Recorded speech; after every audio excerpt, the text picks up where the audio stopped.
Buenas, buenas. Welcome to the Yuhi Users Group live stream here in Music Marketing TV. I'm Kevin Ochoa, and today we're going to be taking a look at subtractive synthesis with Yuhi synthesizers, where we specifically covering Diva and Repro 1 and 5. We're not going to delve too much into the modular synthesis because I wanted to keep it simple for new users, for beginners when it comes to sound design, but we are going to talk a little bit more about more advanced subjects, such as recursive modulation and how to use the tweak pages inside Repro. We're going to wait a few minutes to let everyone get situated here. Probably around 11:10 to start the class, so get a cup of coffee, sit down, relax. We're just going to wait a little bit of time.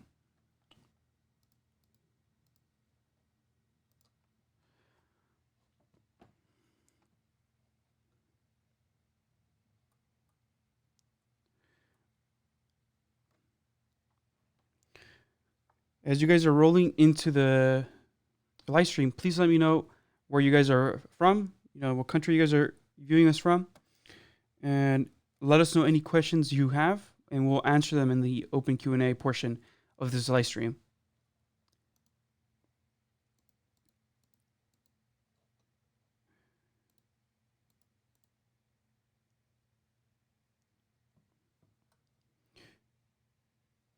Hey, what's up, Dave?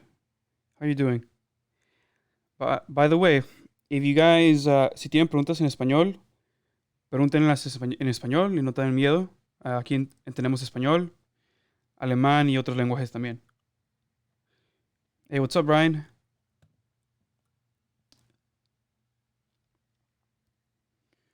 How's it going, Miles?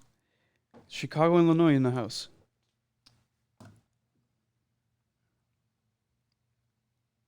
By the way, I'm watching the live transcription of my voice, and it's actually quite accurate.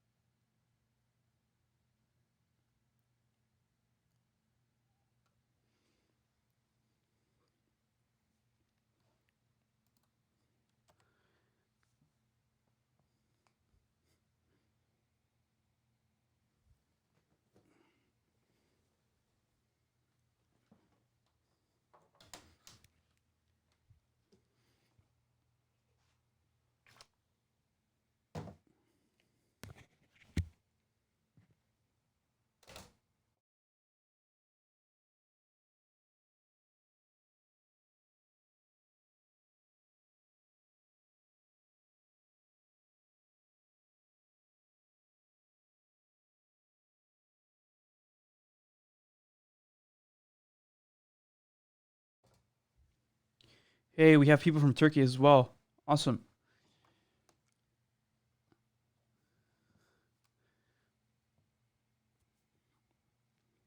And we hope that all of you guys are doing well in this quarantine period, that you guys are staying safe, that your family members and your loved ones are healthy.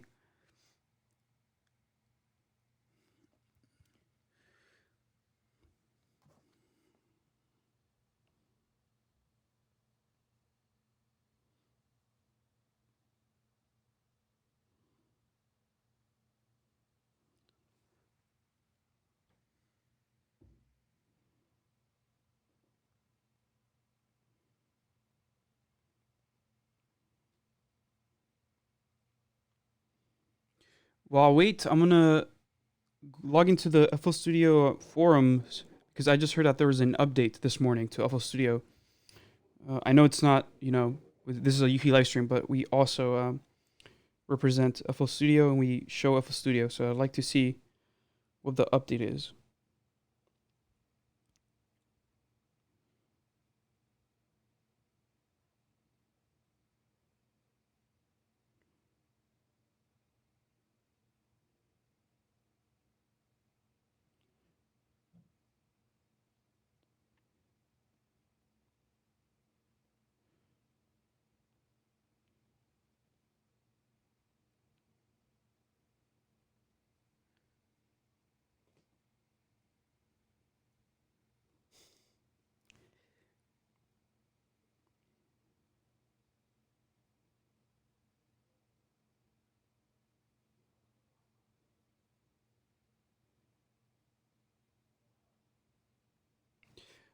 Yeah, it'd be interesting to see if there's an app that shows you exactly how much time you spend on a specific software. I know there is, but it'd be interesting to see if they made something like that, but for VSTs. That way we could know like how much time I spent working on patches for like repro, patches for Hive, patches for Spire. I spent a lot of time on Spire.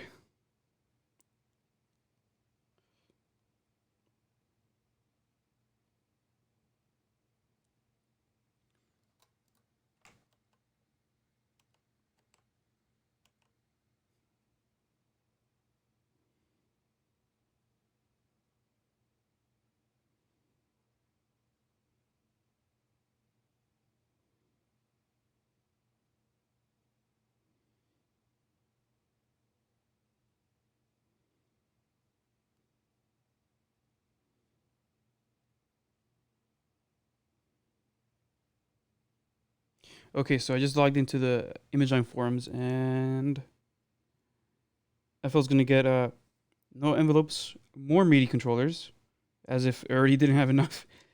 Audio time warping. So new time is gonna have beat detection, which is interesting. Improved color management, plugin delay compensation, of course. General MIDI files to go straight into Flex. More distortion. Oh, mono and wide distortion. That's interesting. Okay. And yeah, and a few more features. But okay, we have quite a bit of users here now, so let's get going with this class. Okay, so I want to welcome you guys to the Yuhi Users Group live stream. This is the first one. We're going to be covering subtractive synthesis. We're going to be explaining the basics of subtractive synthesis, and then we're going to talk about more advanced concept as we move along. So first of all, I want to let you guys know that the next live stream is going to be May 14th, where we cover FM synthesis. June 4th, we cover wavetable synthesis. And June 11th, we cover Yuhi effects. Hopefully, Ubix is out by then. So I don't know. I'm not a developer. So but yeah, hopefully it's out by then, and we get to play with it. Now I know that there's a beta or an alpha build for it, and I'll definitely be checking that out. And yeah, so all the classes are hosted at 2 p.m. Eastern Standard Time or 11 a.m. Pacific Standard Time. And yes, our instructor time is going to be 1 hour and 15 minutes plus 30 minutes of open Q&A. And of course, subscribe to Music Marketing TV and make sure you ring the notification bell so you guys can get our notifications. And yes, this is episode 1.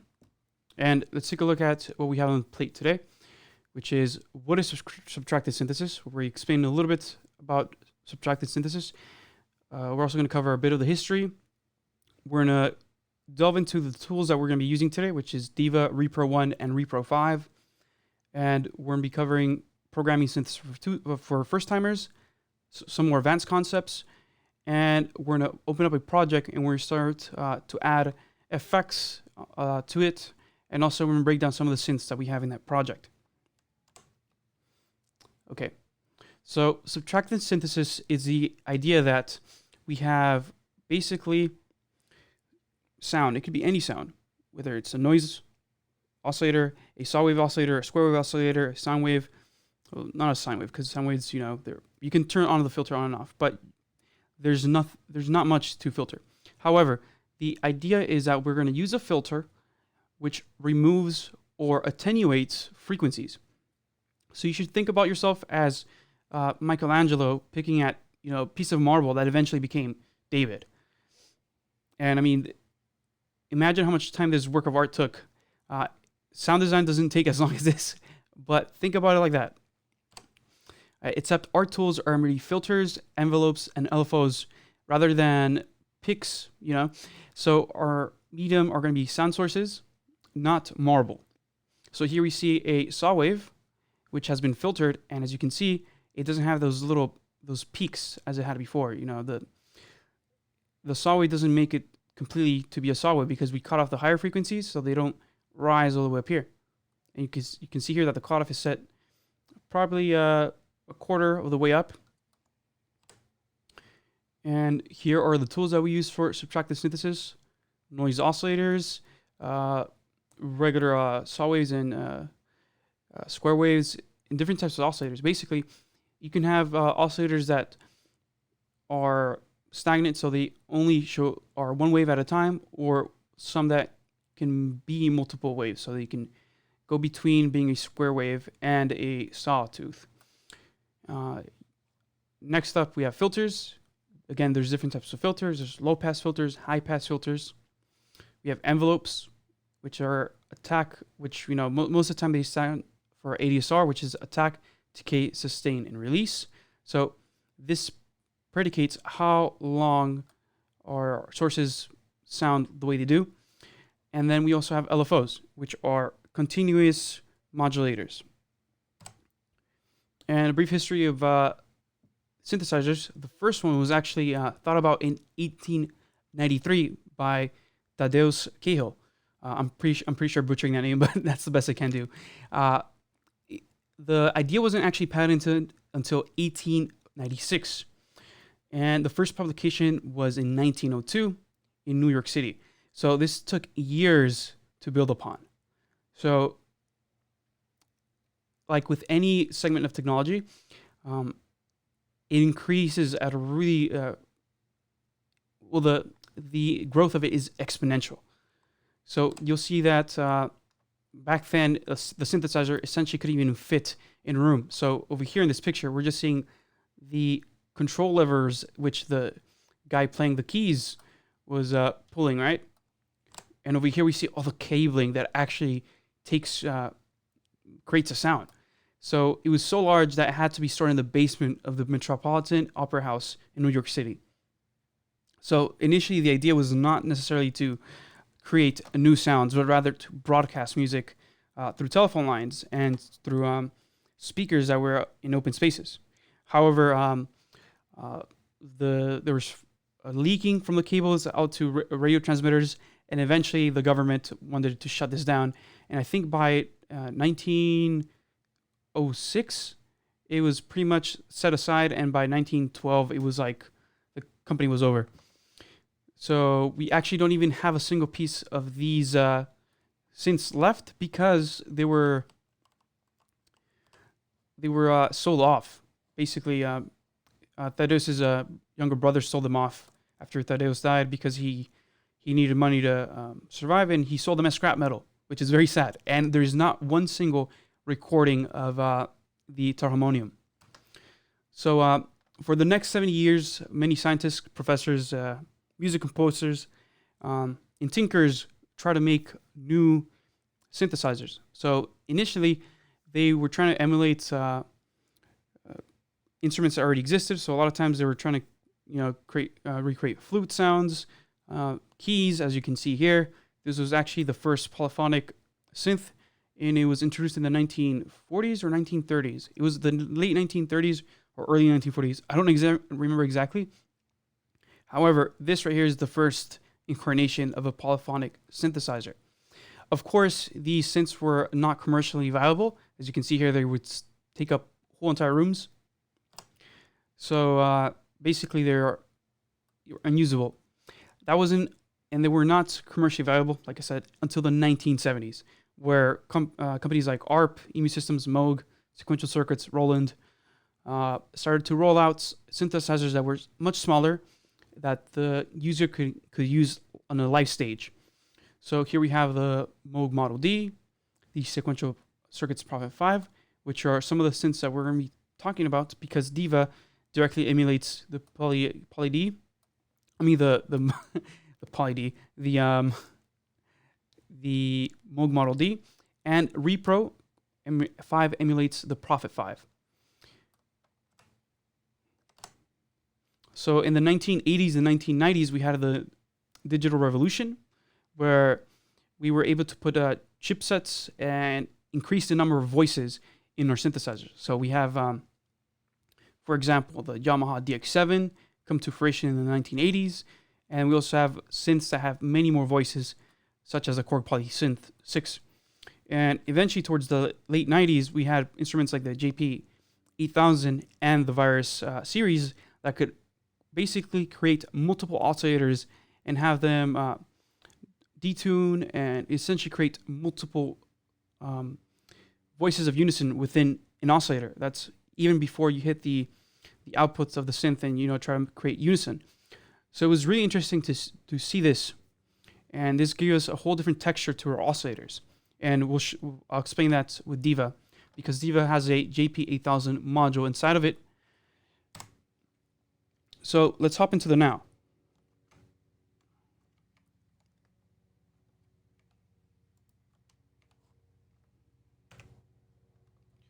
Which is FL Studio.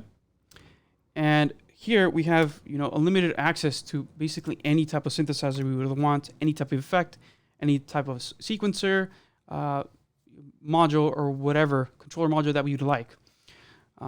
However, it's always been interesting to try to emulate the sounds of the past, simply because, as you guys can see in the past slides, that these synthesizers were very intricate. They're huge machines. They had lots of discrepancies from one machine to the next because they were analog. So even just a little bit of difference in the circuitry would mean that a sound would be very different. And that's very apparent with synths like Repro, where if we come into the tweak section and we change the type of oscillators we're using in them, the beating of the detunement will actually change.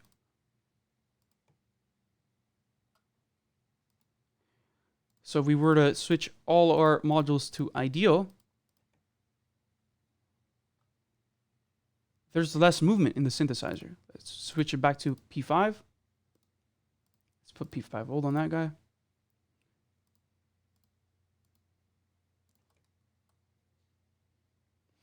There's much more movement in the sound. So the magic about these two synths is that they let you essentially create your own versions of the multiple synthesizers within Diva, which there's the Moog, the I'm gonna say the I'm blanking out. It's a Roland synth, but it's the Jupiter series. You have the Jupiter 1, and I mean not the Jupiter 1, the Jupiter 8 and the Jupiter 6, and you have the DCOs. So I think this is the. Let me look at the presets. This should be the Juno 60, and then there's also the dual VCO, which is the MS, Core MS, and we have digital, which is the JP8000 module. And we have the same for the filters. We have a ladder filter, cascade, multi-mode, byte, and a digital one, or the U-byte. And the same thing goes for the filter envelopes and the envelope 2. By the way, these can be set to be different things, not just what they come out of the box. And we get the same with Repro, where we can tweak the different oscillators and different filters to emulate different versions of the Prophet series. So that's very interesting. Now, as I was mentioning, our tools are essentially the oscillator, the filter, and ADSR. So if we hop in here, you hear that at first it might not be that noticeable, but when you start switching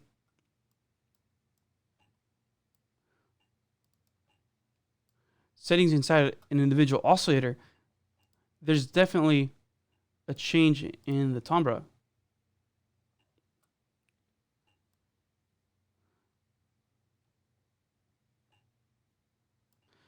Then you have a filter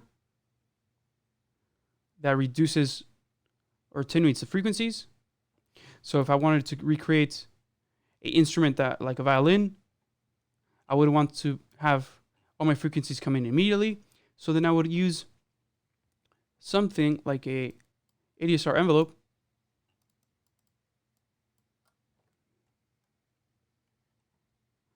to modulate the attack time of my oscillator. Now, if I wanted to do something completely different, like a guitar pick, I would shorten the decay and the sustain as well, and bring the filter cutoff down. So that's basically how you begin to create sounds. So let's pull up some instruments from Direct Wave, which are built into FL Studio. So we go to Packs, Instruments, and we're going to try to recreate some of these instruments. Let's pick a grand piano, or let's do Rhodes.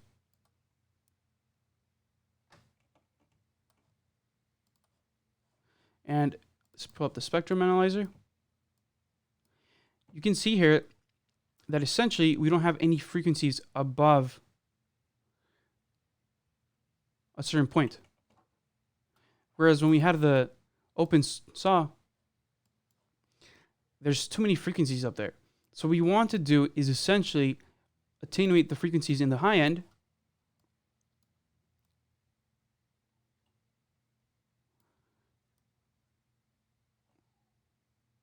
to try to match this. As you can see here, there's less detunement because this is a piano. So piano is very finely tuned. So we've got to remove that detunement that we put on the multi-wave. As a matter of fact, we should even try to change the wave to perhaps a triangle wave.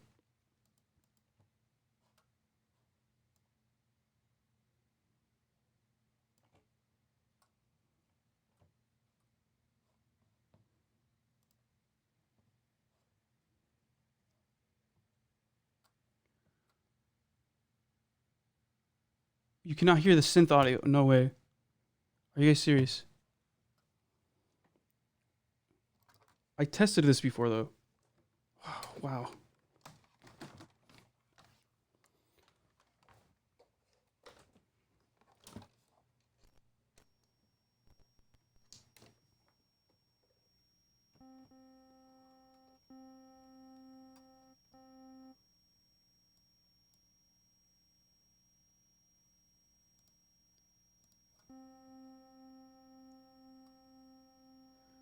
Okay, so let me know when you guys couldn't hear FL Studio. So it was it from the get-go? Or was it just that the synths were too quiet? Because on my end, I'm able to hear it coming out through the output.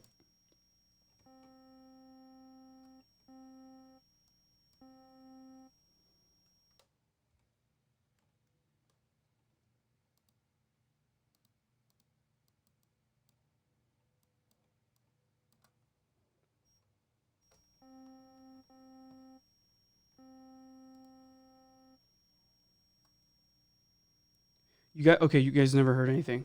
Wow. I apologize for that. So let me redo this. Oh my, wow. Wow.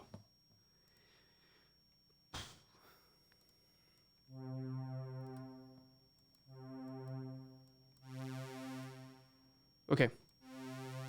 So what I had tried to explain first was essentially what we are going to get out of the Yuhi synths, which was so special in the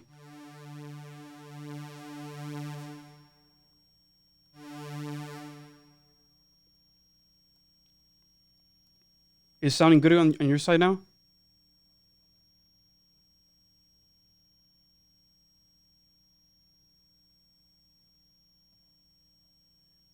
Let me know if it's nice and clear, because on my end, everything looks fine. I even did a test live stream last night in my own YouTube channel.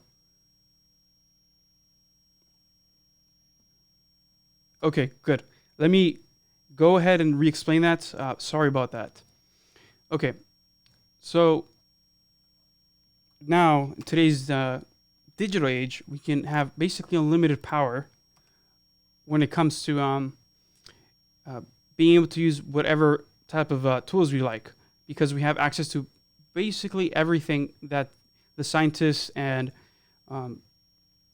professors and those composers back in the 1950s, 1960s had access to. So now we have access to modules, to controllers, to full-blown synthesizers, and it's all housed in our computer. So we have the ability to actually emulate different synthesizers, and that's what Yuhi and their synthesizers do very, very well. So let me take a repro here, for example. If we go into the tweaks page, you'll see here that we're using the old type of synthesis. We have the P5. It has a lot of movement. Now, if I were to switch these to ideal,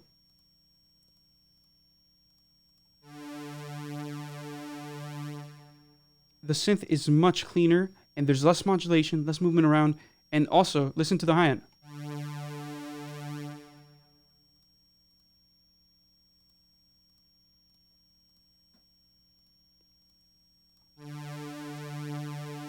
It's much more crisp in the ideal oscillator. So Diva does basically the same thing, but on steroids, because what Diva does is it introduces different modules that come from different synthesizers and puts them all inside one plugin. So at face value, all these saws might be the same, but then when you have the controllers of those synthesizers,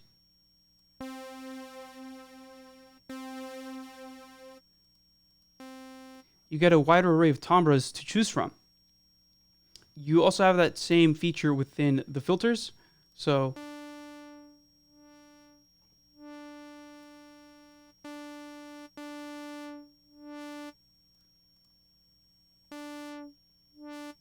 they all sound a tiny bit different. But as you create sounds and add more substance to your programming, they're gonna make much bigger difference. And the same thing goes for the envelopes.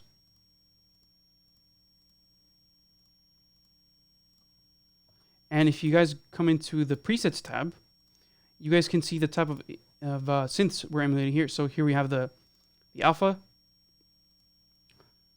We have the Juno 60, Jupiter 6, and then the Jupiter 8 has some tweaks, such as switching the setting right here and changing some more settings inside of the filters. Let's open up the MS. So we're able to mix and match between different synths. So that's very, very interesting. And there's a patch I'm going to show you guys later today where I'm using the super saw coming out of the digital module, which is the JP8000, and then I'm running it through the feedback of the Moog and into resonant distortion, except that using the emphasis in this case creates a tonal shift, almost like a tilt filter, which is very interesting. So you get all these possibilities that we would have only gotten had we bought these old machines that cost hundreds of thousands of dollars. By the way, the Teleharmonium, used to cost $5 million. So it cost $5 million to build. And that was the first synthesizer. And now we can buy synthesizers that are much more functional, have many more features for just $1,000. Or in the case of these Yuhi synthesizers, for around $150, you can get way more functionality than you had decades ago. One other thing that I wanted to show you guys before I hop completely into programming synths was take a look at this video of the comparison between the Prophet and the Repro 5. So this is uploaded by Marius Leicht. So go check out this video. It's called Yuhi Repro 5 versus Prophet 5.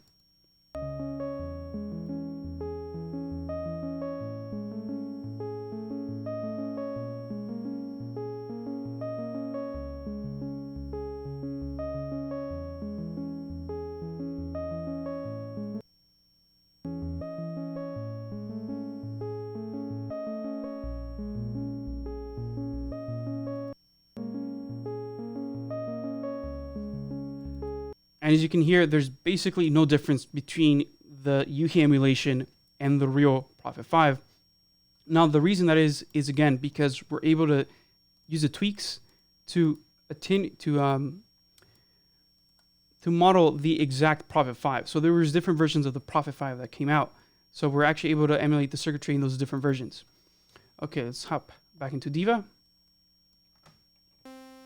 And let's reset this. Let's put this in the minimum mode. And as I was saying, if I try to emulate something like a piano,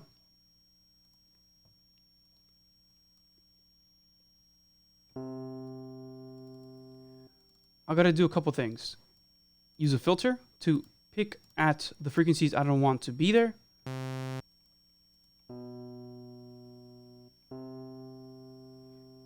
Which is basically nothing above 2K.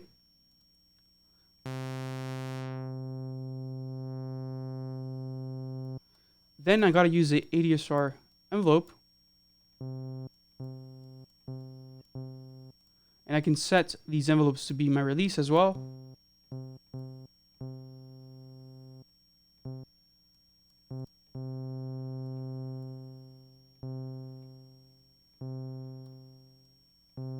Now we can use the modulation here, coming from the envelope 2 to the cutoff, to create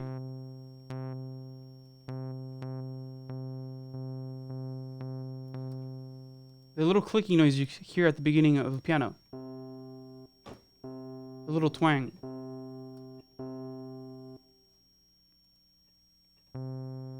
In this case, we're trying to emulate a Rhodes, right? So we got to use some chorusing. So let's hop into the chorus. By the way, here are our effects. We have a couple different ones: chorus, phaser, plate, delay, and a rotary. So let's click on rotary.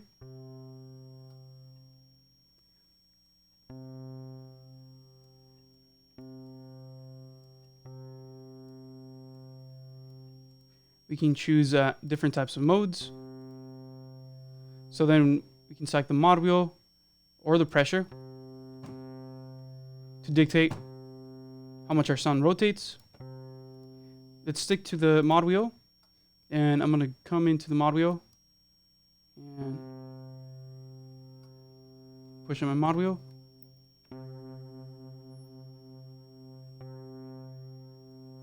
Now that sounds a bit closer to the Rhodes.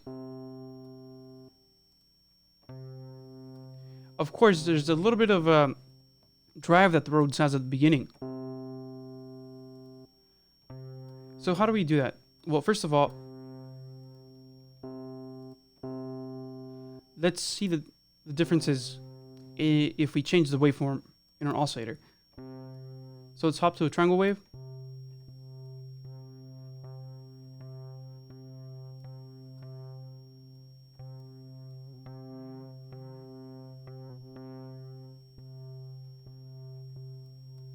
All right, I feel like the triangle is a bit better. Now let's open up our decay. I mean the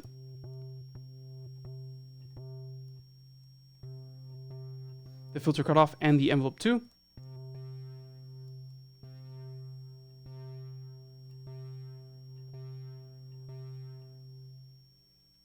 And we get a keyboard sound. Now, Repro actually, I believe, has a really cool tweak on the actual circuitry of the ADSR envelopes. So if you click on piano mode, we just basically switch into kind of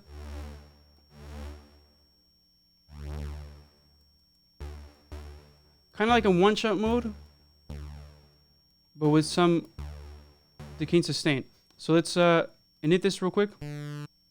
Let's set our patch to triangle wave and remove oscillator A.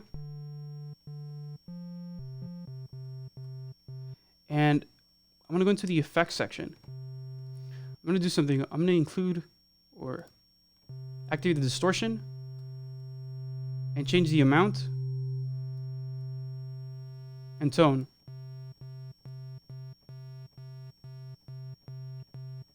to get a little bit of higher harmonics. Then I'm gonna use a filter.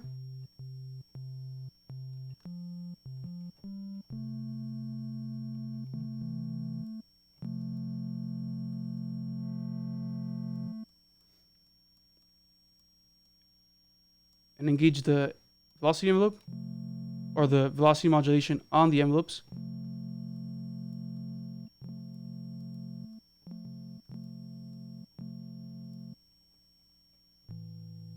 And now the nature of the distortion unit inside Repro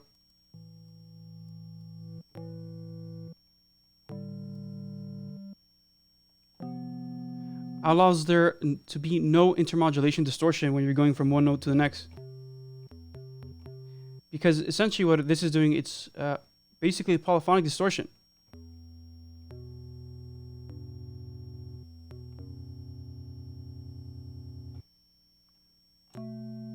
So unlike something like the Velvet over here, which is a regular tone manipulation unit, if we set this to tape or tube breaker and engage this,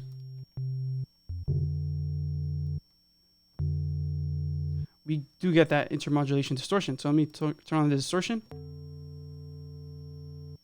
Let's turn this one on.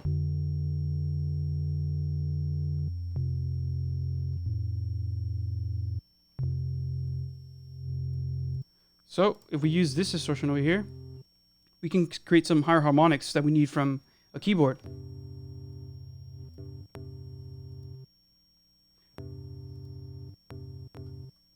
Without actually sounding like we're distorting.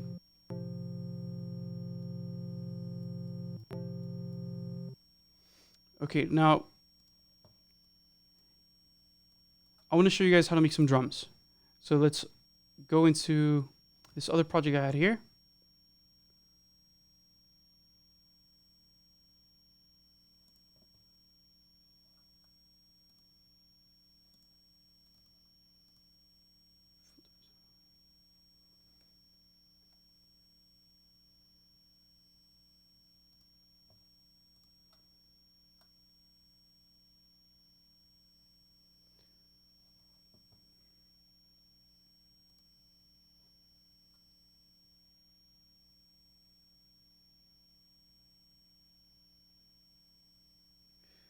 So you guys are saying my output sound is mono.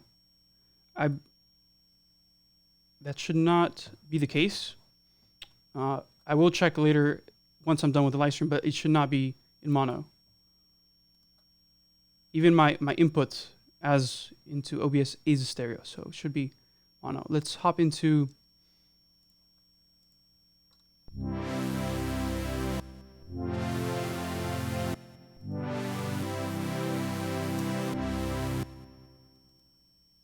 project, save as.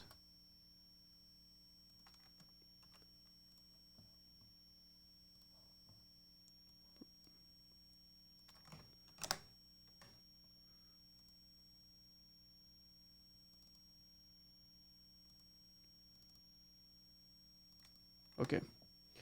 Now I have the project. Should be opening up now.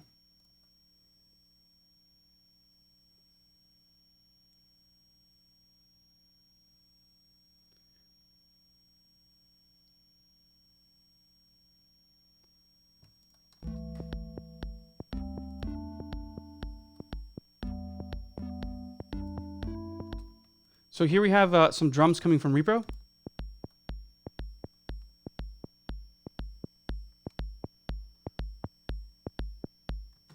Now, to create something like this, it's actually not too difficult.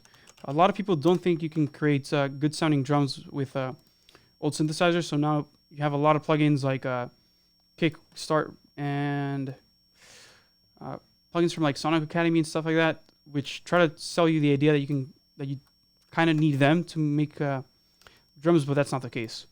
As a matter of fact, you can make much more organic sounding kick drums and percussions using emulation plugins like this. So let's make a quick kick drum. So first of all, we're just listening to the default preset. So it's right click, select init, and set our crop to be low, as this knob is going to become basically like our tuning knob. So we're going to select the voice mod to be coming from the filter. And then we're going to engage the envelope amount and reduce our sustain on the filter.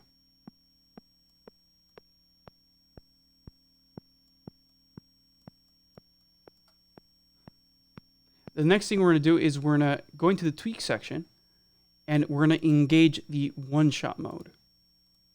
So with this mode, essentially your release and your decay are basically the same.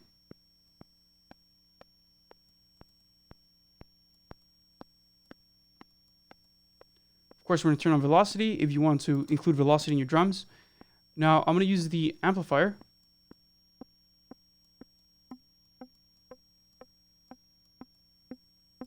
And I'm going to modulate the amplifier with velocity. So I'm going to go to our matrix, click and drag onto the decay. Now if I have certain instruments or certain hits that hit a little bit louder,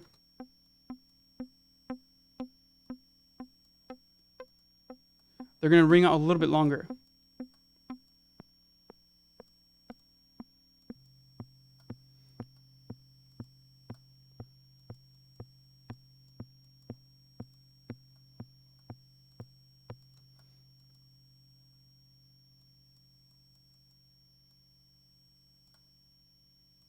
And I forgot to turn off oscillator B, so make sure you turn off oscillator B.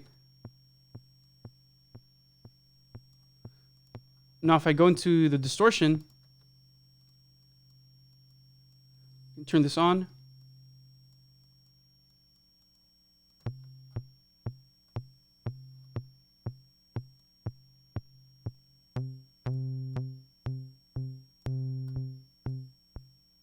Remember how I told you basically your cutoff is one way to tune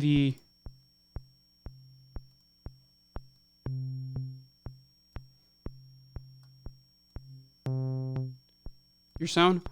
And the next thing I'm going to do is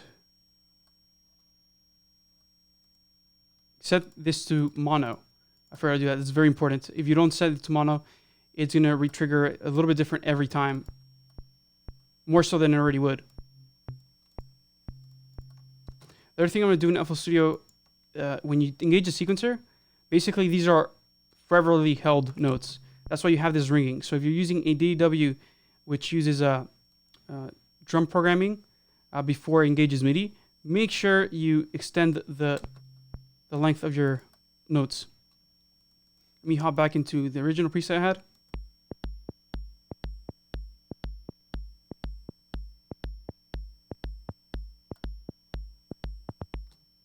Okay.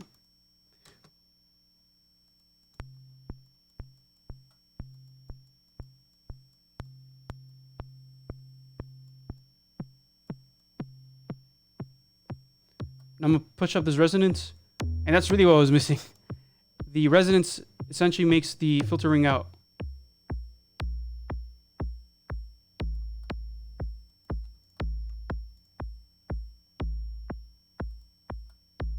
And that's together with the cutoff, how you tune the kick drum here.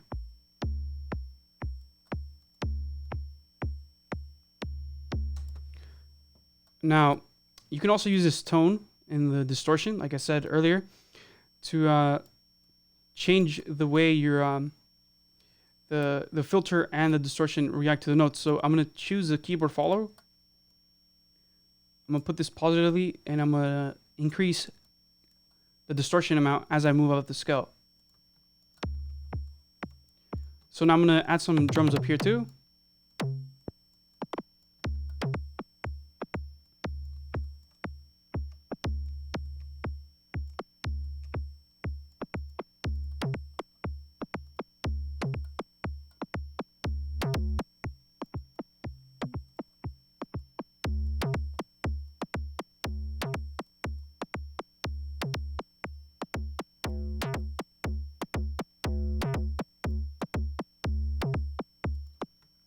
Could also do this with noise.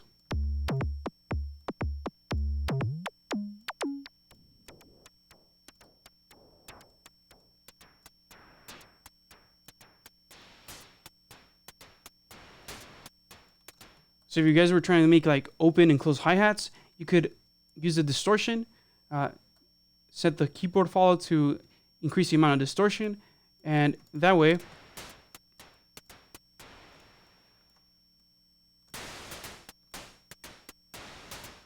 you can modulate between having open and closed hi-hats.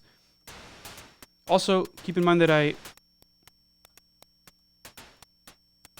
use the velocity to change the amp decay. You could also set the keyboard follow to do so.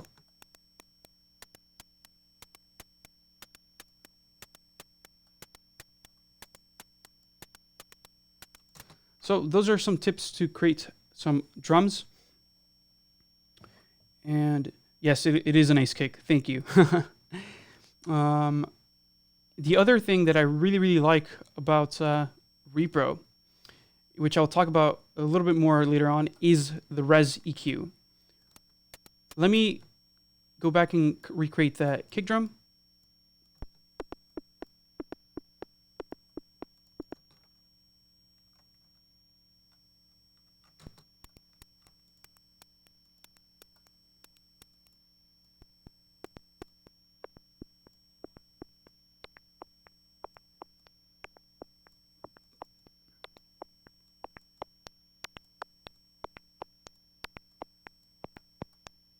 Actually, let me just show you with the one that I already had made. Okay, so in this kick over here, I'm not using the matrix 2. So I'm going to go back into velocity. Or actually, let me do a keyboard follow. That'd be easier. And I'm going to use the Res EQ to create a boost around the mid frequencies.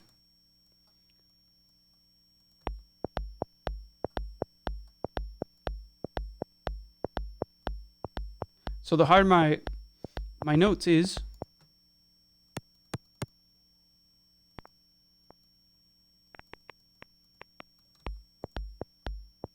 the more boosters in the mid frequencies. Now, more interestingly enough, you could put it on the frequency itself.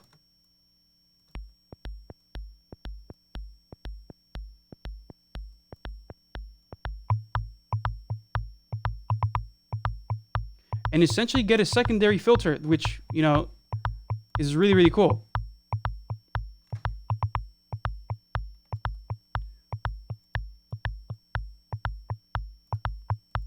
Now you also use an LFO on this. Let's tune the LFO to be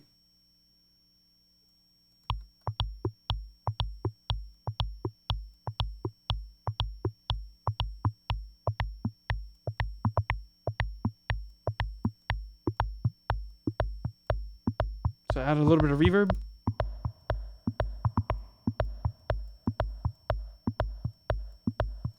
So essentially, we're creating EQ. And in a later example, I'm going to show you, I'm going to use this Res EQ to create a format via using those two modulations on the matrix to modulate the mid and the high frequencies.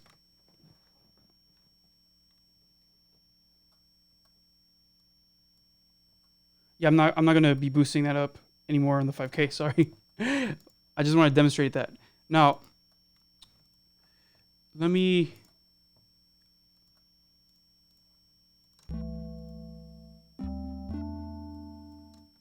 open up the project with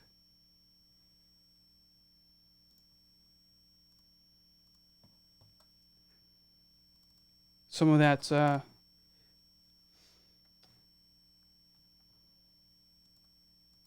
format shifting I'm talking about, or format modulation.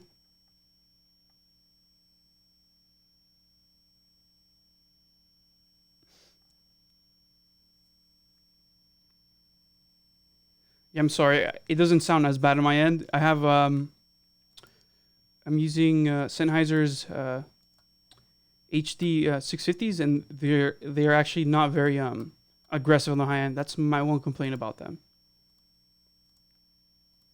So when you're trying to DS vocals, don't be using these headphones. Okay.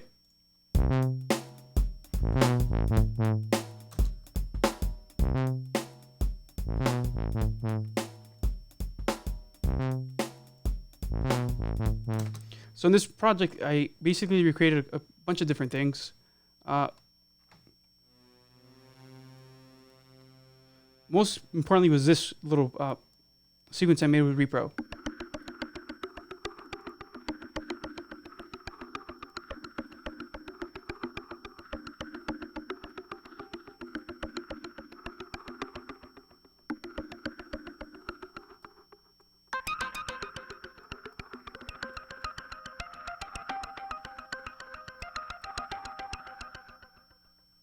So essentially what this is again, that same idea of boosting your frequency on the Resi EQ. And in this case, what I used was the keyboard follow. So if I go to my tweaks, or I mean the sequencer, when I change notes, it boosts the resonance, or it changes the frequency where it's at. So let me try to recreate this in another repro.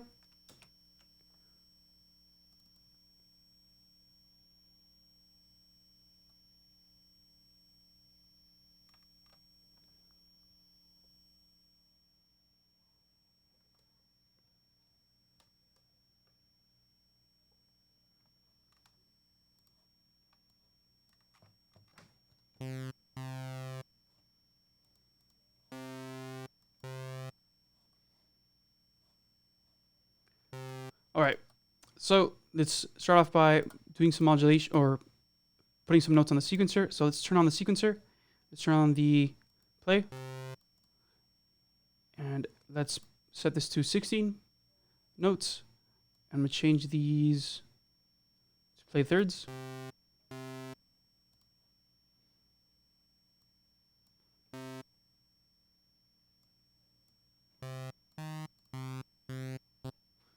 Well, that's very slow, but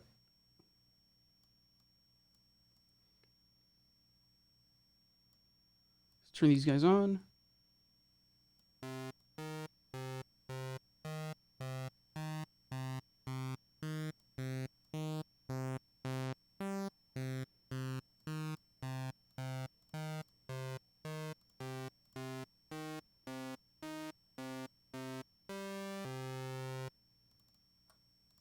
Of course, let's engage a filter.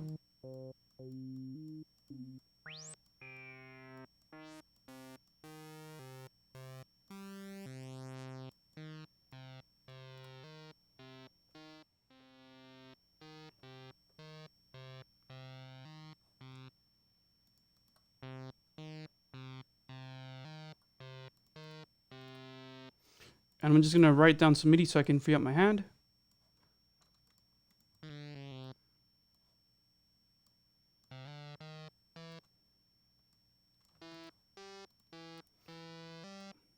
And that's moving too slow, so I'm going to speed up the clock.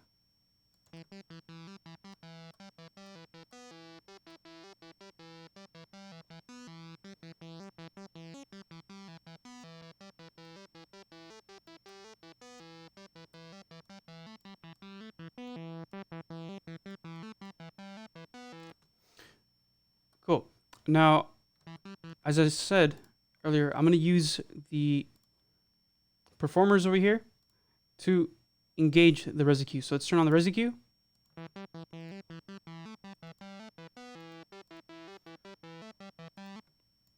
Right click to engage a modulator. So let's select Resi EQ and select mid frequency.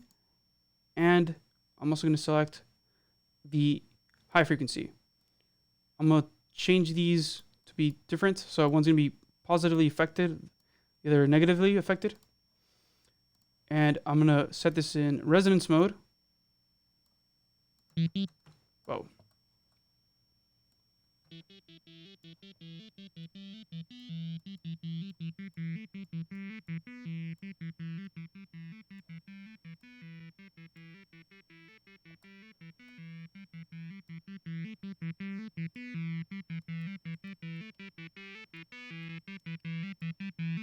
And if I make the bandwidth more and more narrow, of course you're going to get more resonance.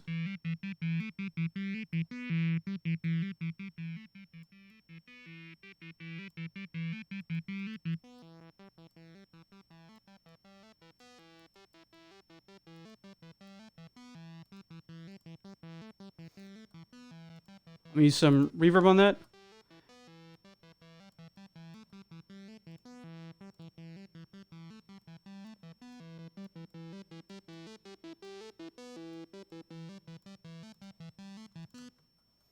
Okay, now I'm gonna use the mod filter on the pitch.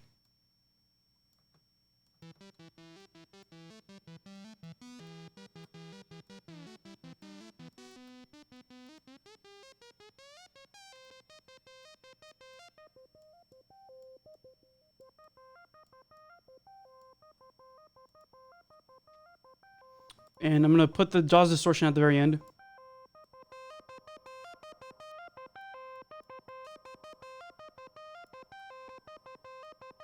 Add a lyrebird.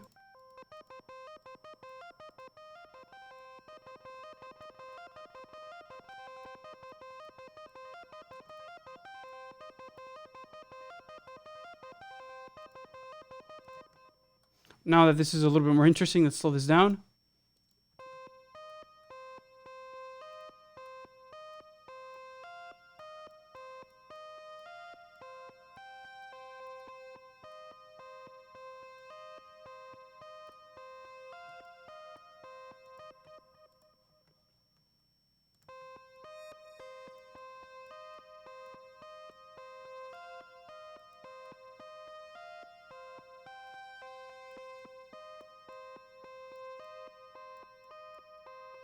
And if you see when I pull down these filters, now you guys are gonna get like a band stop.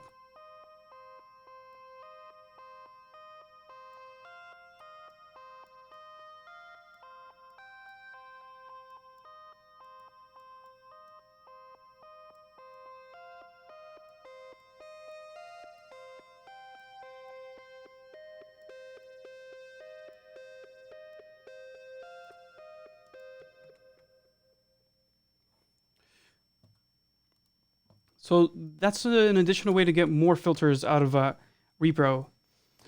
Now let's go back to Diva.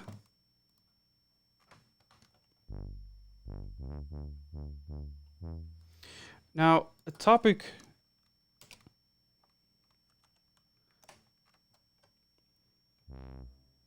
that's very interesting to me is creating faster and faster LFOs. Why is that? Well, I make hardstyle music, so it's really imperative that we have faster LFOs to use to distort the pitches inside oscillators to create these detune and distorted leads that we make.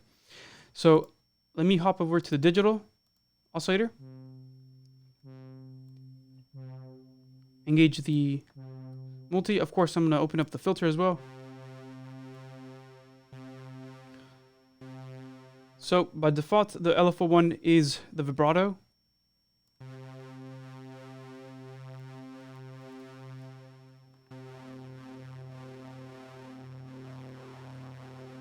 And it can get quite fast. However, I'd like it to be even faster.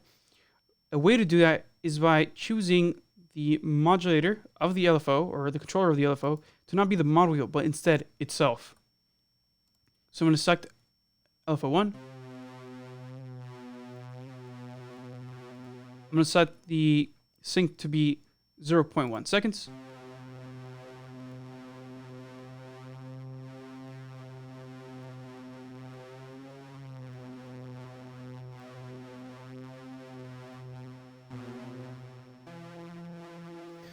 So there, the LFO speeds up so quickly that you can't even hear it's that it's out of tune.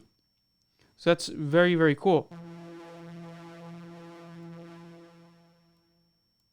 It's almost similar to having the multi-wave.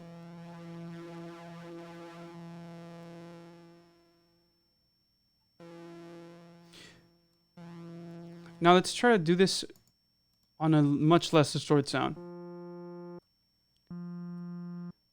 Let's engage the filter on the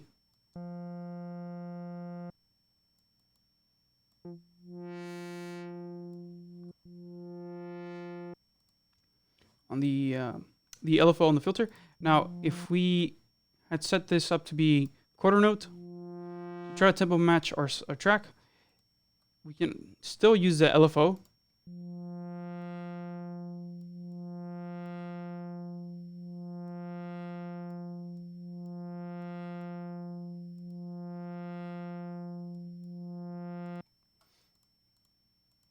To speed up.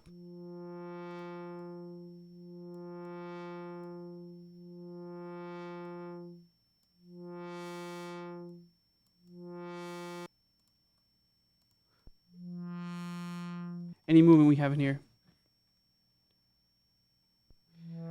Yeah, I also like the repro effects. I'm not sure they will release every single one of the effects, but didn't they have some of their modules that they have now? They used to be effects in some of their synthesizers, so maybe they will.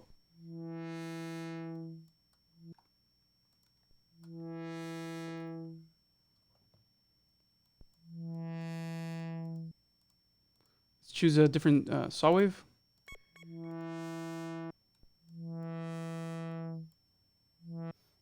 Why is it? I'm not sure why it's not doing it. Hold on.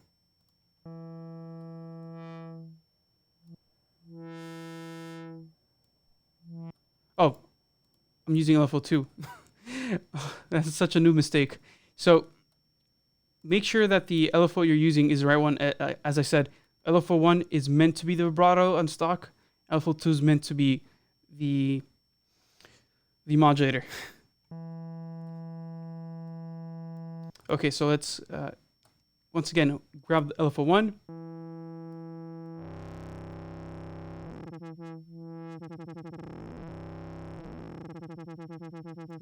So if we didn't have the LFO1 modulating itself, we would get a fast signal. However, we can get a much faster signal if we were modulating the LFO by itself.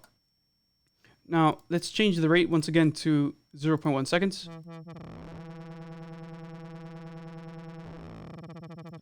So I can demonstrate how quick it can go without the recursive modulation. Let's turn on the recursive modulation. So as you can see, it's beating quite quicker.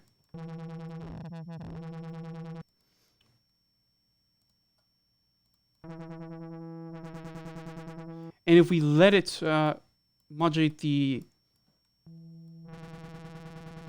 LFO by a much greater amount, you can see it starts picking up low information noise. So if I were to pitch up this this sound, you begin to hear low frequencies that come. That's essentially the LFO. Whereas if I didn't have that,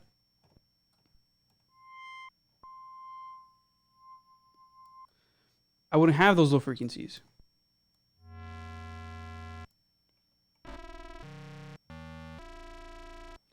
So that's another idea you guys can use for sound design. You guys could even do this. Let's grab that LFO and let's try to modulate filter. Let's try to do this idea, but with LFO2.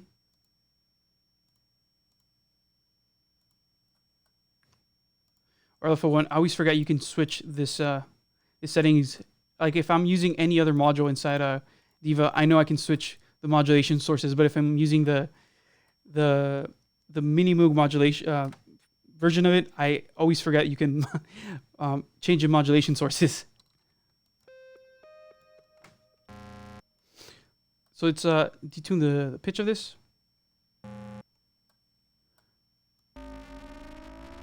And use it as FM on the first oscillator.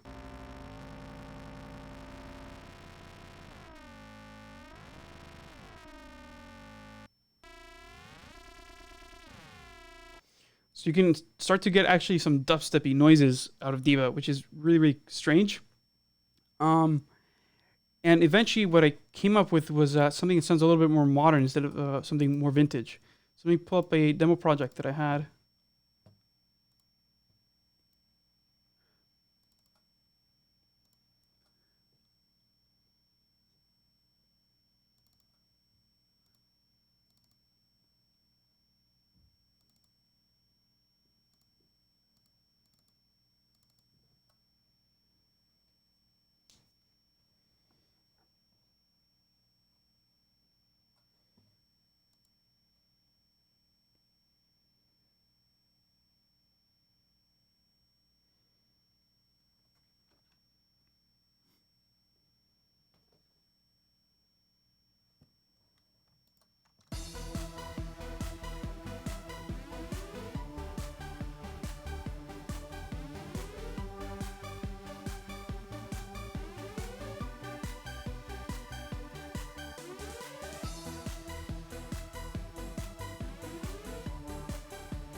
So they're essentially, instead of using Diva as a old school, you know, Mogi synth for funk music, I decided to turn it into like an EDM machine.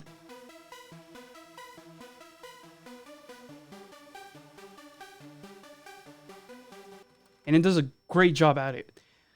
Let's look at how I created this. Essentially, I set up an arpeggio.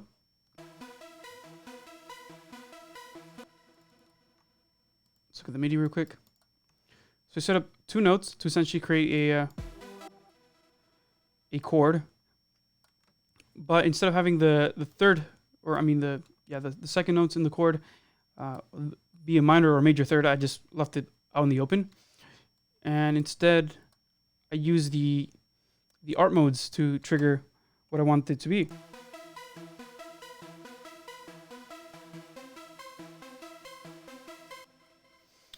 I set this to 2 octaves, and I set it to be up and down. Typical trance. Now, the really cool thing comes in being able to match the different modules to each other. So if I was using, let's say, all the digital modules, you'd get a really piercing loud sound out of it that I really didn't want.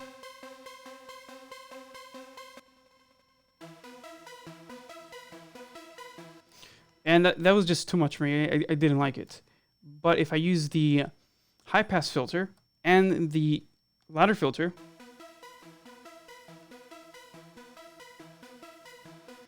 you get a sound that's much more smooth, a little bit more shiny as well, because you don't have all this aggression in the mid-range. However, if I really wanted to, I could really create that aggression, again, using the feedback from the Moog.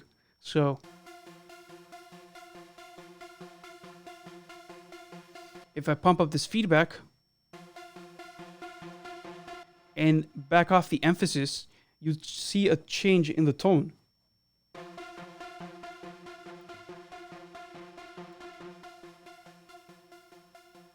And as I push the emphasis up, it's almost like I have a tilt filter, and I'm changing the way basically the whole frequency spectrum is shifted towards the high end.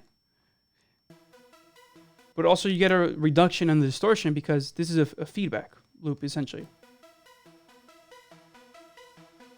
So instead of having this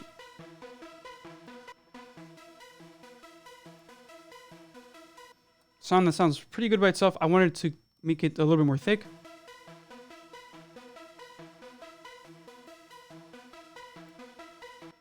And add a little bit of sheen. So now it's a bit airier.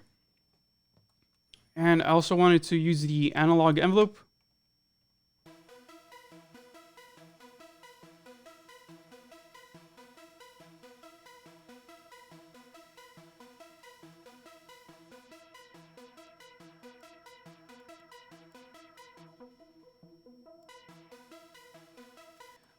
And the analog DC filter, VCF filter, because I wanted to create a softer tone. Now, as far as modifications and trimmers goes, I do use 2 stacks, and I'm using the voice mapping just a little bit to change the character of the voices. If you push up the detune amount, you get a much more quote-unquote analog sound, like a synth that has come out of tune.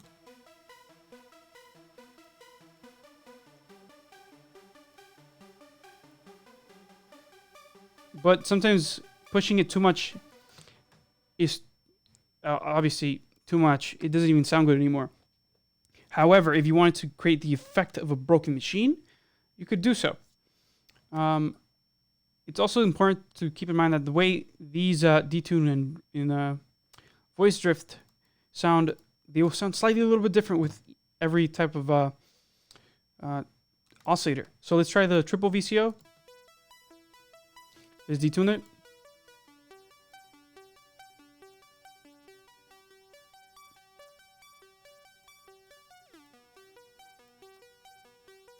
That actually sounds really, really good. But again, the timbre is a bit different.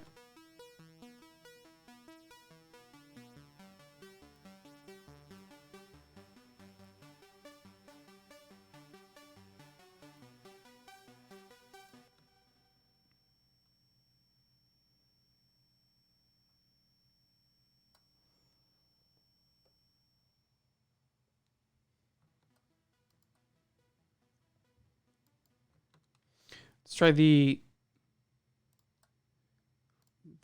Jupiter, which would be this one.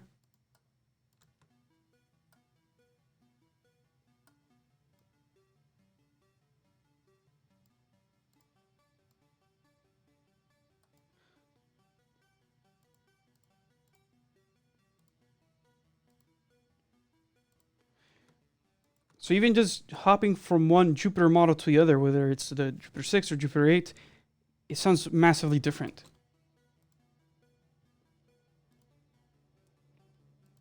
So maybe if you want an instrument that's a little bit brighter in your mix, you go for mode 1. Now, if you wanted something that's a little bit darker,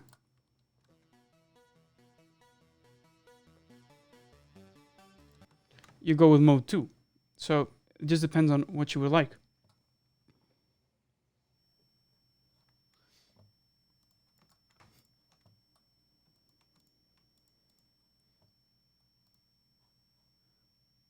Drumazon's a cool synthesizer for drums that I really like, but we're gonna come a little bit closer to the end of this live stream. Let me pull up one of our last demos.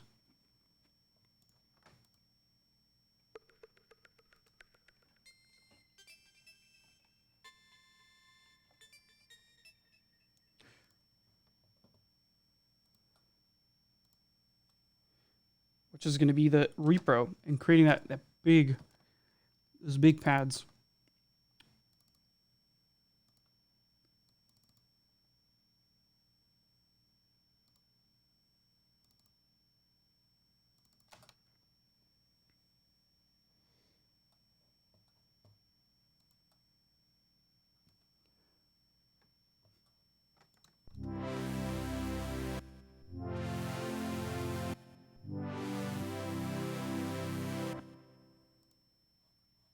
So here we have repro, and I'm going to show you guys a little bit of a. It's not exactly a recursive modulation like I did with Diva in the LFOs, but instead it's going to be basically why you should sometimes use the filter twice. What I mean by that is using basically the voice mod to modulate the filter envelope once right here, and also with your regular envelope amount. So let me pull down the filter envelope here, and let me go to my mod wheel.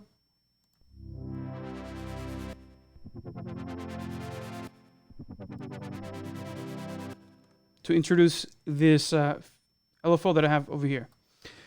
Now, what I like to do is keep that tone at the filter opening up.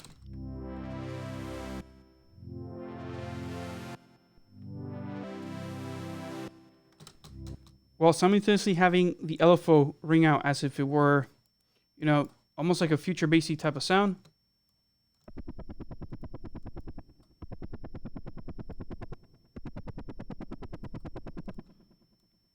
However, I wanted to play with the filter as well, so I want to eventually open up the whole sound. So I'm going to dial back in the envelope amount.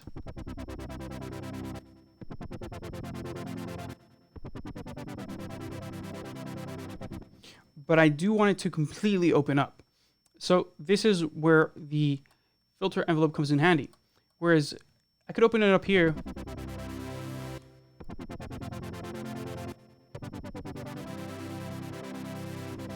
But I would have to write automation every time I want to do that. However, if I use the filter envelope,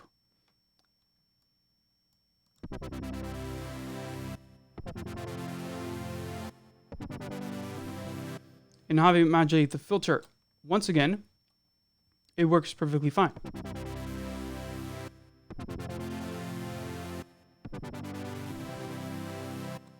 And now I don't have to write automation every time I have to open up that filter cutoff completely.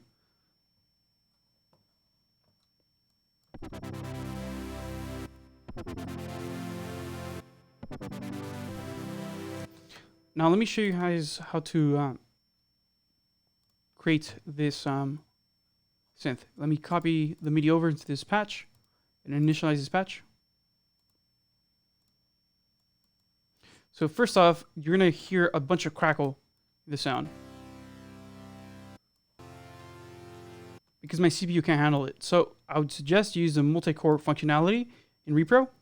It's probably one of the few synths that actually works better in multi-core. I'll look at my CPU.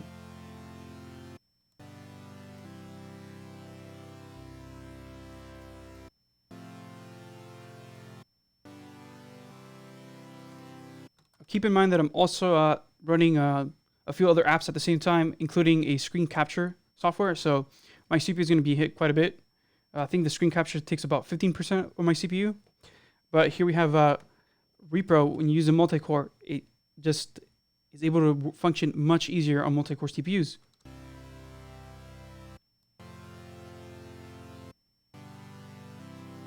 So the first thing I'd like to do is create some detunement. So the easiest way to do that is to go to the voice detune.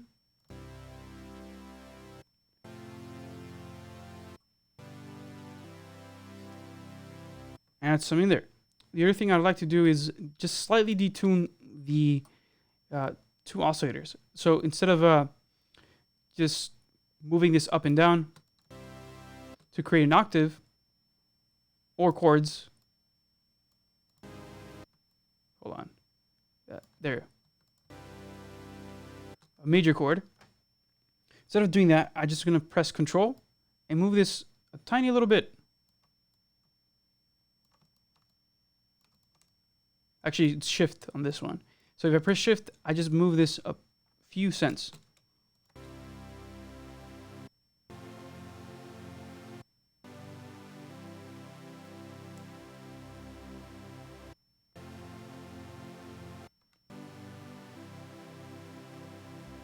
So now we have a much thicker signal. The next thing I'm going to do is change the way the envelope attack hits.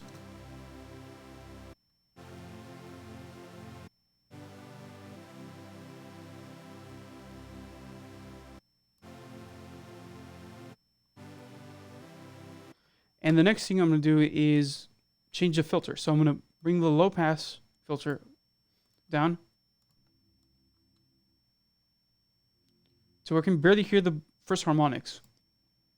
I'm going to push up the envelope amount.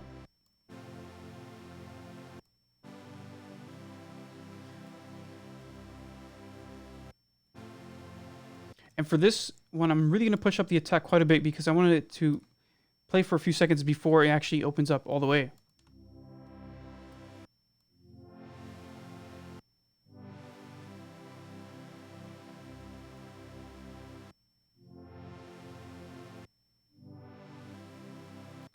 Okay.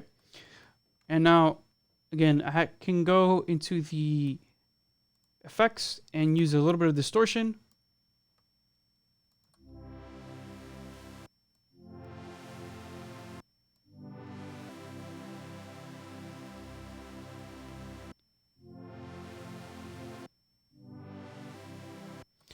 And add a little bit of, not depth, but rather a little bit of saturation in the high end in this case. If I wanted to do that to the low end, I can also do so without worrying about having intermodulation between notes. And finally, let's add the LFO. So let's sync it to our host. I'm going to set this to 16th notes. I'm going to send it to the filter.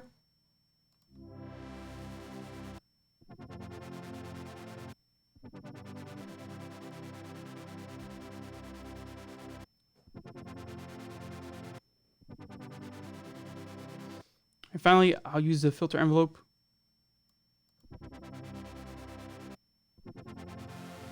on the filter.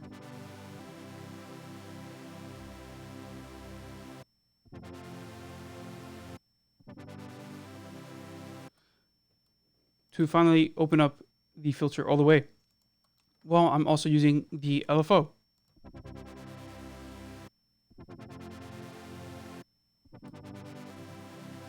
Now you're gonna have to set the takt time by ear so it fits perfectly with your notes. So in this case, I want the LFO to bring out for 2 beats, and then I wanted to finally open up on the 3rd beat.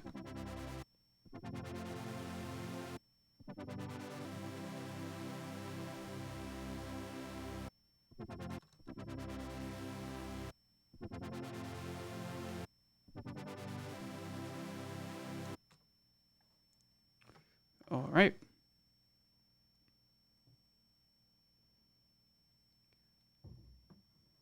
So that's going to wrap up our first live stream.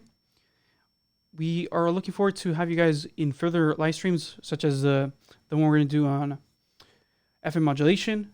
Also, later on, wavetables with Yuhi Hive and Yuhi Zebra, where basically I'm going to be also creating wavetables from scratch, loading them up to Hive, and showing you guys how to use them. And finally, the 4th live stream we're going to be doing is covering the effects that Yuhi provides, such as Satin, Ubix, Twangstorm, and their other effects plugins. So if you guys would like to see that, make sure you subscribe to the channel and ring the notification bell. Now, if you guys could ask me any questions that you'd like to ask me, I'll hang around for 15, 20 more minutes and answer questions in an open Q&A.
So I'm gonna scroll down the comments to see if any questions that we might have had that I might have missed while we were live streaming.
Can you do a kick on Zebra? Yes, I can. I know it's not the synth we're gonna cover today, but let's go ahead and do it. Because it does have a regular old subtractive synthesis. Let me set this to dark Zebra. I don't know why it always sets up to be that guy. Okay, so let's set up a synth oscillator.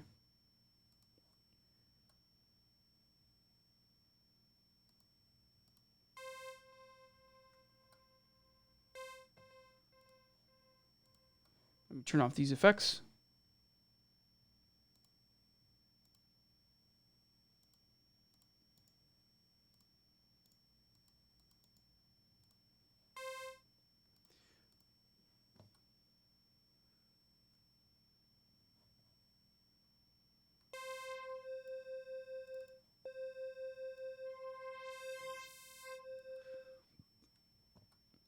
I'm gonna grab a filter. And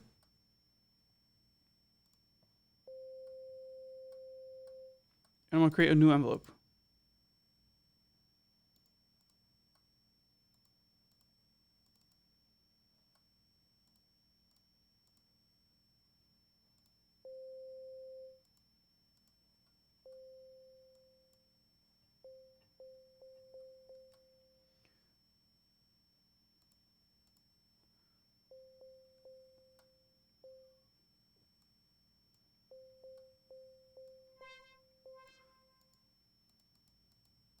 I think I grabbed the wrong type of filter. Hold on.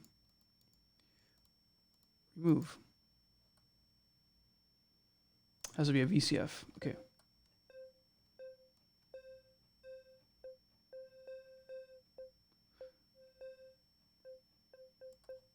And then I'm gonna set up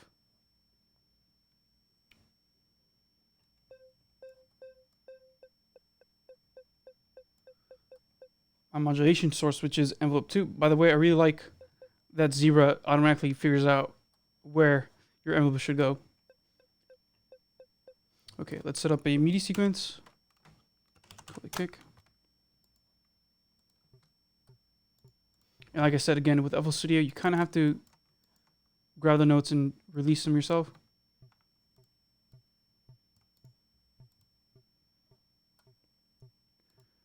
And I'm going to add a third envelope. And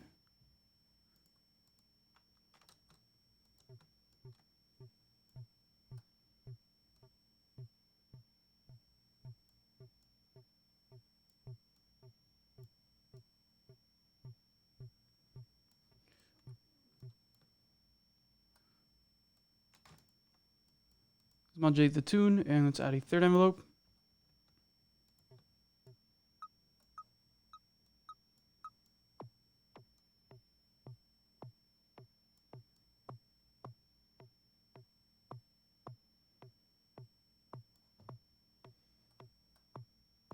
And of course, we got to find the appropriate pitch here. Let's drop this down 2 octaves.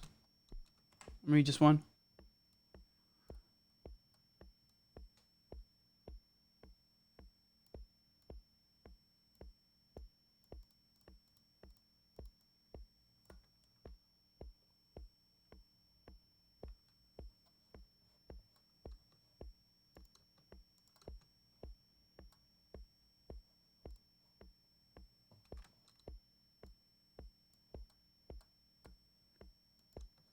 Oh, hi, Jer. How's it going? Of course, I couldn't recognize you.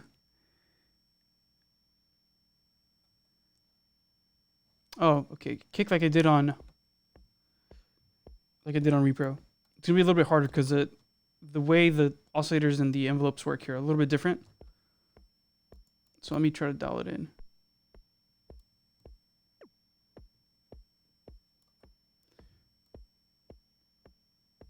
So first of all, the modulation should not go as high as I put it to begin with, because they didn't really go past 5K from what I remember.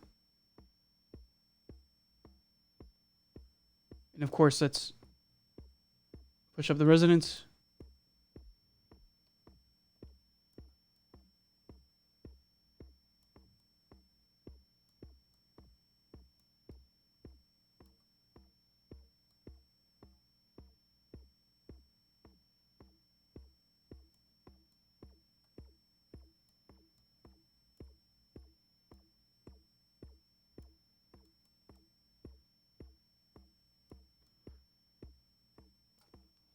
It's interesting. I don't know if you guys can hear, but there's like a little woof sound to it at the very top.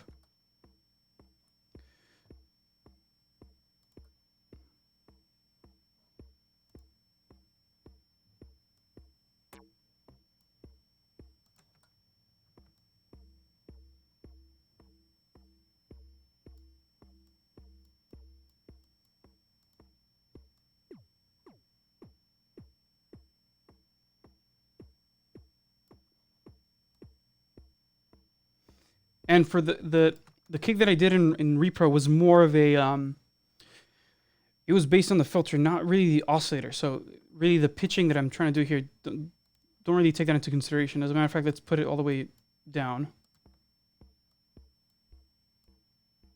So there you get a little bit of a warmer tone or timbre.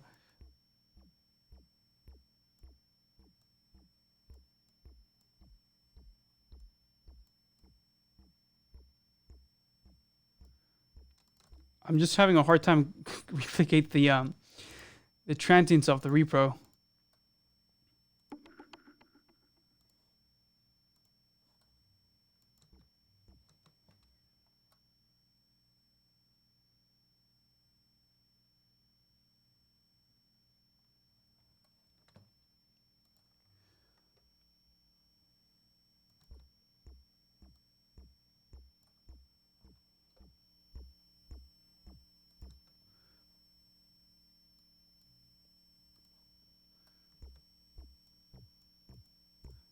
Of course, you'd also have to set your oscillator to be single, right? Okay.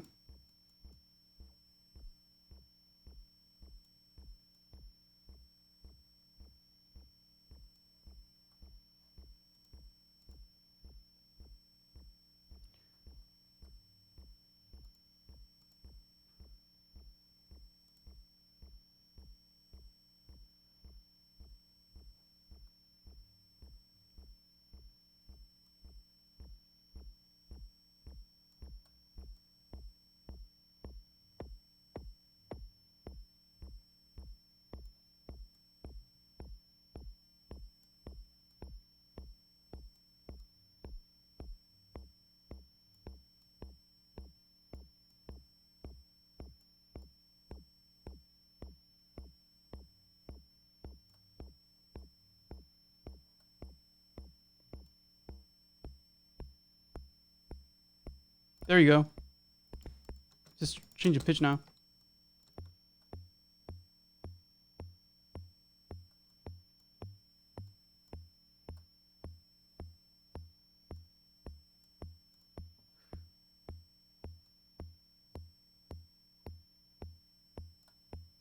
Yeah, it was much easier to recreate that kick, create that kick in Repro 5, actually. It was just like twiddling around the filter, really. Let's do it again.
Yeah, so it was just much easier to make it in Repro. So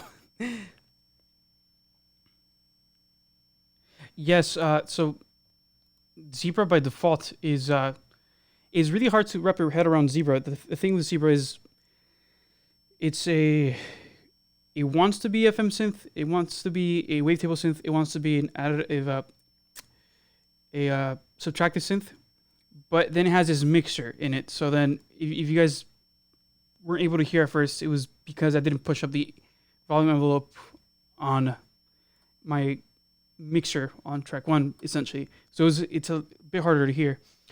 Yeah, and as you guys can hear, the sound that came out of Zebra was not... It's not the same as the one I was trying to get.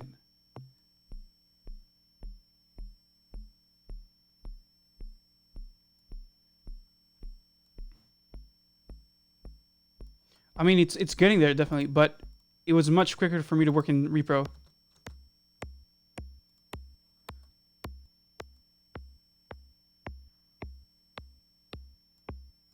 I was just trying to demystify earlier that not necessarily because this is a analog emulation means that it has a slow envelope and that therefore it can't do drums.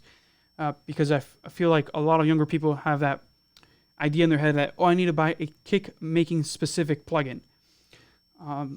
Which, I mean, if you want to, go ahead and do so, but you can still get really good drums out of your analog emulation synthesizers or subtractive synths. You don't necessarily have to buy a synth that has only a single sine wave that you can like automate the pitch of. So that kind of defeats the purpose of the original analog drum machines like the 808, the 909, which have, yes, as someone mentioned here, different filters. So, and they also use, I believe, triangle waves, not single sine waves. So a lot of those kick sound design plugins out there that only have a sine wave are kind of, deceptive. Yeah, I have to agree. Repro's a bit easier to program. I think it's simply because all the knobs are already there for you to open.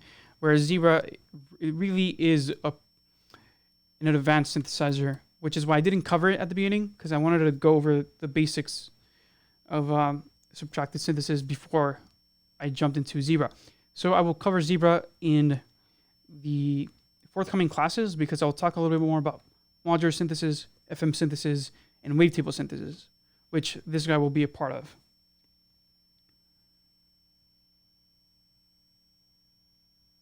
Diva is also pretty good at making percussions. It's just that I really like the sound of repro.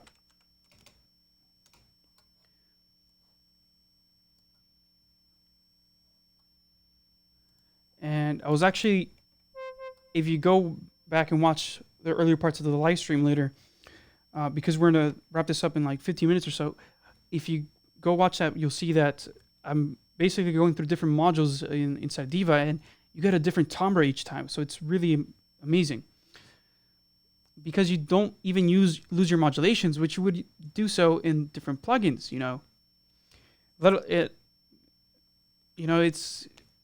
It's kind of interesting because you have all these plugins that emulate older synths, and they're all fine, but you can have a really good emulation with Diva, and you're able to just swap out the different oscillators, the different filters, and not have to lose your routing or anything. So you can literally test out having a different synth without having to load a different synth in your DAW. It's really amazing. Let's try to create a drum here. So let's just use a triangle wave. And I'm going to use the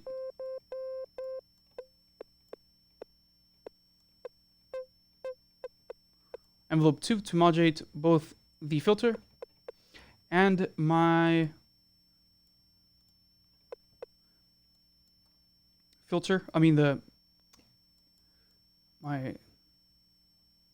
my pitch on my oscillator. So let's put this to triangle wave. I'm going to grab envelope 2. I'm going to modulate the pitch.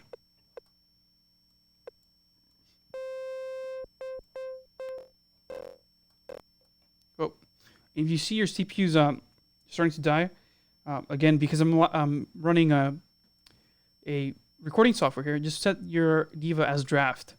And then make sure you put your offline rendering at best. I'm probably going to make a video later on talking about the differences in rendering quality and why sometimes when you export your synthesizer, especially analog emulations, they sound a little bit different than when you were actually playing back. And this is usually one of them because you set the playback accuracy to be different than the offline accuracy.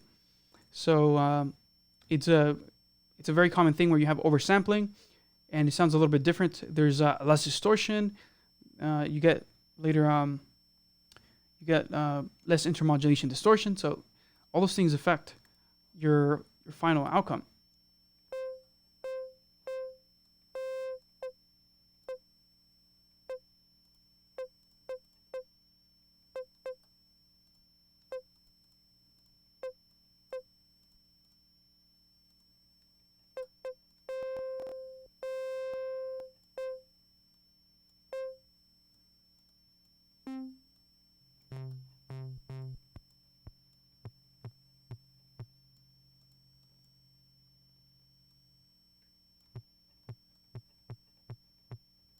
right, so I'm gonna push up the emphasis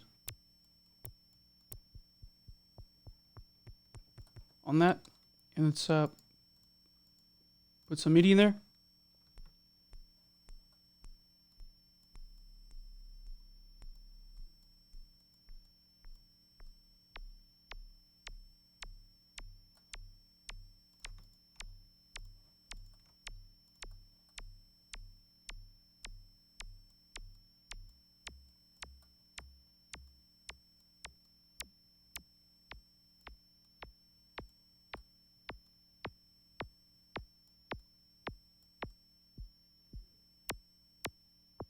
And now you can set the envelope to control how many high frequencies you let in.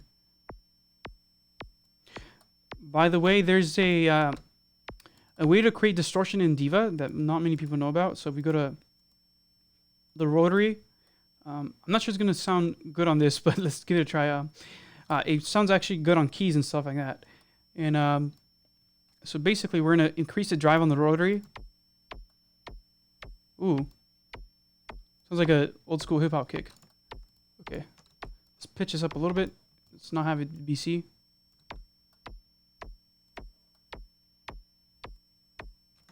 So I'm gonna put the stereo all the way down.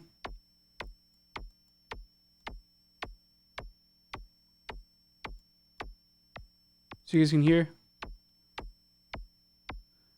We can even modulate the distortion.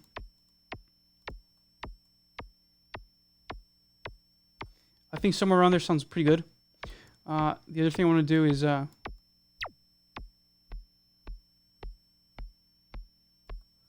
we go. Now just extend the decay time a bit. And we got a kick drum. Of course, if we change the filter type, that will automatically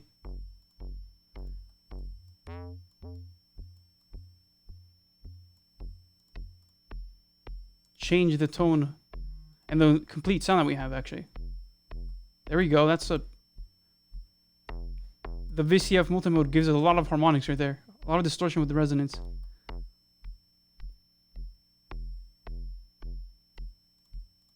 Whereas the ladder filter is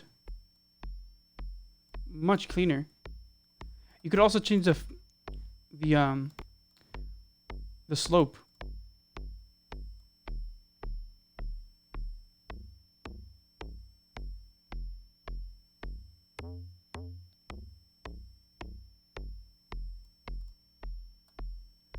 To get a different harmonic structure in your kick.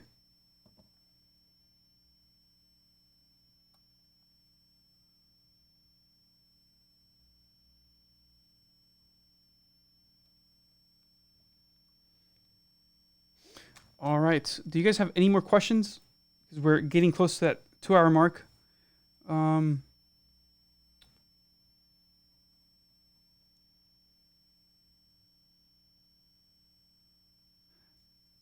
Yeah, so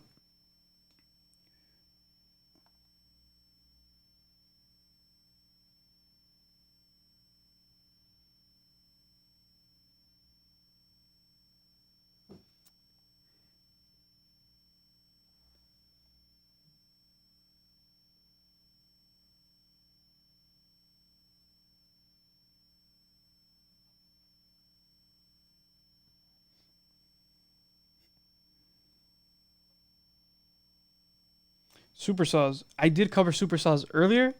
I'm a supersaw fanatic. I own 2 Virus Ti, so I am a fanatic when it comes to supersaws.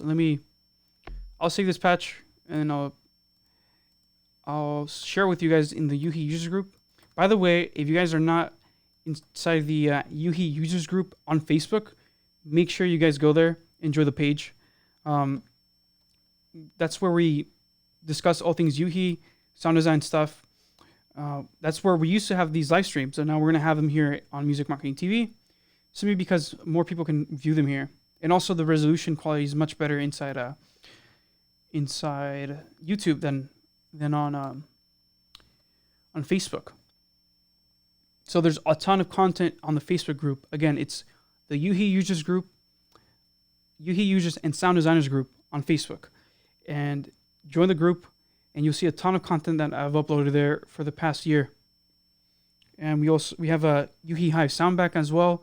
If you guys join, you guys can go ahead and download that. Like I said, let me save this real quick. I'm going to call it Mood Kick.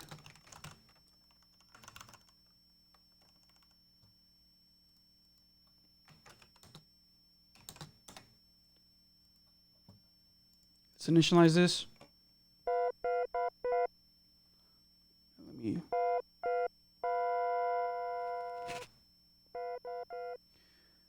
change this oscillator to digital.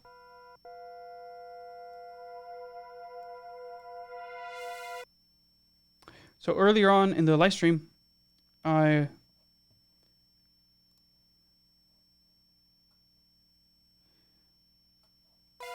mentioned that basically you can create a really dark version of the supersaw if you're using the feedback of the Moog, and then use the emphasis.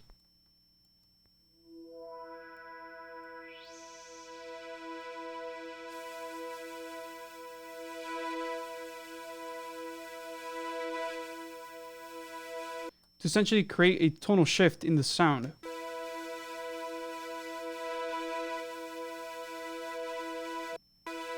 So if you guys didn't have this,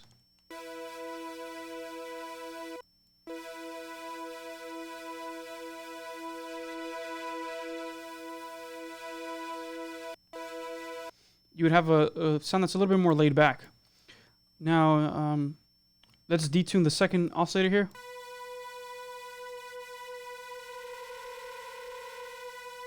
So you can actually detune it all the way to the point where you can basically create hardstyle screeches. I'm not going to push it all the way there for this example, but let me pull up some MIDI.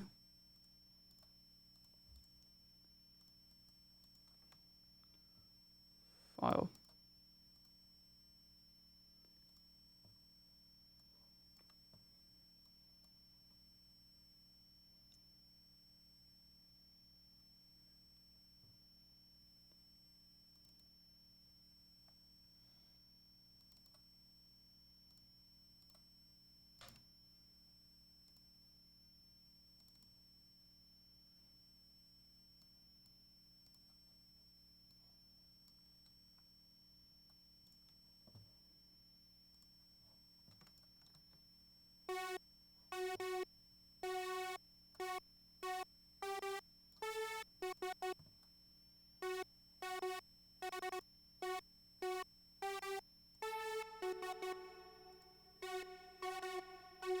By the way, you also have the ensemble chorus type.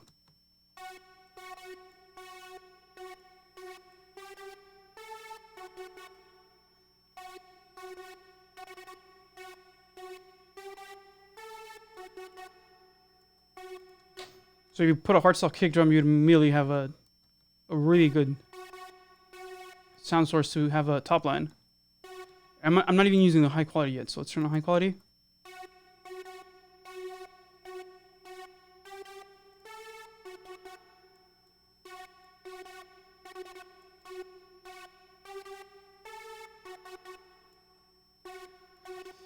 And you can use the LFO tool to modulate the tuning. So let's grab LFO 2. And let's use that recursive modulation technique I spoke about earlier, where I grab the LFO and modulate it by itself. So let's select LFO 2. I'm going to put the modulation rate to 0.1.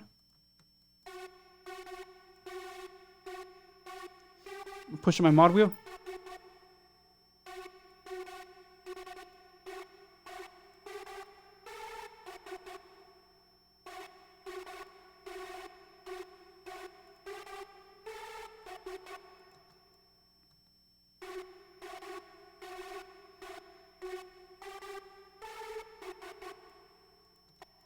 Yeah, so you get some of those really distorted and detuned hardstyle sounds. Again, if I use a feedback,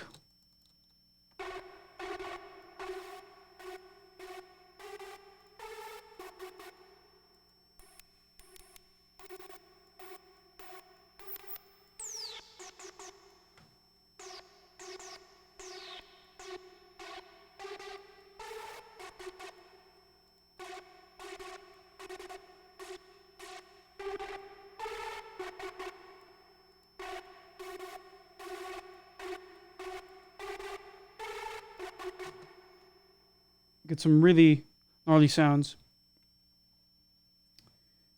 Okay, we are 3 minutes away from the 2-hour mark, so I want to thank you guys for watching here, and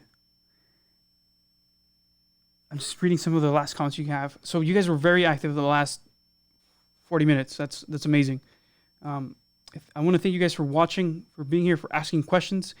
Again, please subscribe to the channel and hit the notification bell so you guys can stay up to date with our new videos. And let me quickly show you guys when our upcoming dates are.